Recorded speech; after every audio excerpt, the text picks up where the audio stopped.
Start. नमस्कार, मैं देवदार नगरपालिका 8 बस्ने रुद्र पाण्डे, देवदार नगरपालिका कर्मचारी। हाम्रो ऐतिहासिक धार्मिक सम्पदाले भरिएको यस पाकरी वृक्ष ऐतिहासिक बुद्धकालीन वृक्ष गौतम बुद्ध भगवान आएर बस्नुभएको, खेल्नुभएको, ध्यान गर्नुभएको 2700 वर्ष पुरानो अनुमान गरिएको छ। एउटा किंवदन्ती छ धार्मिक। हाम्रो मास्टर होल्डर, पीएचडी होल्डर र विभिन्न धरती माताहरूले मेडिटेसन गरे अनुसार 33 कोटी देवता शिवजी, गणेश भगवान, शेषनागले बास गरेको यस पवित्र वृक्ष अमृतमय वृक्ष, जसलाई अवलोकन गर्नको लागि नेपालको सामान्य किसानदेखि लिएर मन्त्रीगणसम्म, 1 क्लासदेखि लिएर पीएचडी होल्डर, हाम्रो geophysics scientist, international journalist, विश्वविद्यालय अनुगमन टोली, एएनआइएस, अमेरिकन न्युज इन्टरनेसनल सर्भिस लगायत सम्पूर्ण लिटेड पर्सन, हाम्रो बायोलोजी टिचिङ सम्पूर्ण लिटेड पर्सनसँगै आज पनि हाम्रो लिटेड पर्सन हाम्रो बुटोल तिलोत्तमा लगायत सम्पूर्ण स्थानबाट आउनुभएको छ। यस पाकरी वृक्षमा अवलोकन, रिसर्च र माइक्रो स्टडी गर्नको लागि आउनुभएको छ।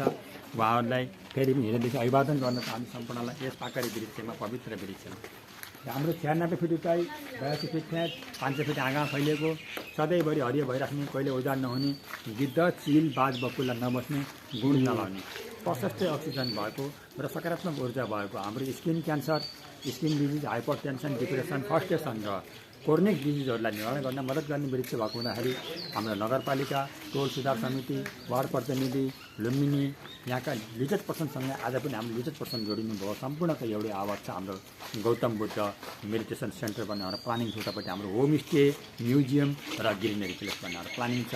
यस्तो आर्किटेक्चर इन्जिनियर गोपाल बहादुर कंवरजी हुनुहुन्छ र यसको नजिकै रहेको हाम्रो गौतम बुद्धका मावली र लुम्बिनी बुद्धिस्ट युनिभर्सिटी, जहाँ हाम्रो agro forestry environmental development studies science of study top युनिभर्सिटीको काखमा रहेको, देवदहरा देवभूमिमा रहेको, पवित्र स्थानमा रहेको, अरूभन्दा संसारकै बेग्लै किसिमको रुख, वर्कौली डिजाइनिङको rarely tree in the world भन्छ हाम्रो geophysics scientist, international journalist, एएनआइएस सम्पूर्णले भनेअनुसार यस्तो रुख विश्वमा एकदम कम छ।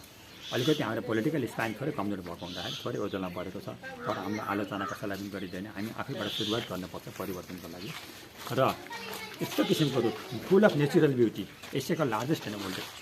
यसको नाम हाम्रो पाकड, चौधरी कुमार महतो पटेल चौहानहरूले पाकड भन्नुहुन्छ। हाम्रो एबोरिजिन नेम पाकड, फल्कासा हाम्रो फर्नर नेम, बन्यान ट्री देवदा बान्यान र युनिक नेम भनेको पाकडी। जस्तै हामीले गुगल र मोबाइलबाट सर्च गरेर हेर्नु मिल्छ।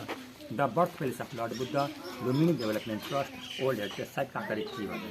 समरीमा फटकरीमा एसिया लार्जेस्ट पाकडी ट्री, सधैँभरि हरियो भइराख्ने, evergreen, never old, no desert, immortal tree, auto curate tree, holy tree. हाम्रो त्यसमा विभिन्न सेपहरू छन्, आकृति। अब हामीले आकृति हेर्न गइरहेका छौँ। यहाँ हाम्रो हात्तीको सुँडको सेप बनेको छ र हेर्नु सर है। यो आँखा भयो, यो शिर भयो, यो कान भयो र सुँड, हात्तीको सुँड, एलिफेन्ट टङ्क। आस्ते गर्ने बाबु, आस्ते गर्ने, आस्ते बिस्तारै गर्नु है, बिस्तारै हेर्नु भयो नि होइन। यता आन्छ मैले भर्खर सुरुवात गरेँ सबैले। त्यस्तै हाम्रो यस्तो वडाहरूभित्र हाम्रो सीता भगवान, ऋषि मुनि, विभिन्न देवी देवताहरू ध्यान गर्ने, तपस्या गर्ने।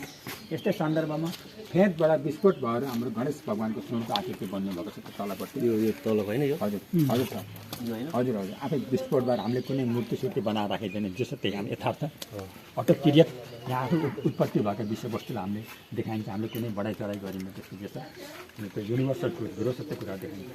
फेदबाट विस्फोट भएर गणेश भगवानको सुनको आकृति बन्नुभएको छ।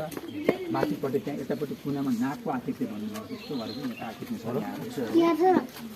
अनुसार यहाँ त्यहाँ गणेश भगवान छ कि माथिपट्टि त्यहाँ नाकको आकृति, दुईवटा आँखा जस्तो छ। यस्तो भन्नु यता नजिकै घर खेल्नु सक्छ, चान्स के हुँदैन। माथिपट्टि त्यहाँ नाग भगवान आकृति बनेको छ, यस्तो गरेको। अब आउँछ